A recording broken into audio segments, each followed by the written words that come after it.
বিসমিল্লাহির রহমানির রহিম। ষষ্ঠ শ্রেণীর বি এবং সি শাখার মেয়েদের দড়ি লাফের চূড়ান্ত বাছাই পর্ব। ষষ্ঠ বি এবং সি শাখার মেয়েদের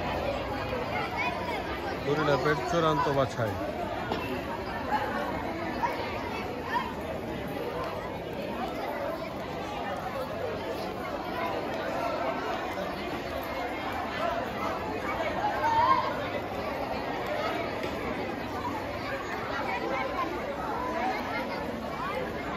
ষষ্ঠ বি এবং সি শাখার মেয়েদের ক্রীড়া প্রতিযোগিতা আজকে চূড়ান্ত বাছাই।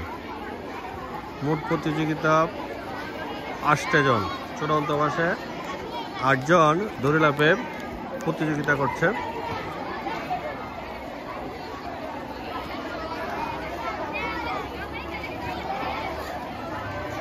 দড়ি লাফের চূড়ান্ত বাছাই।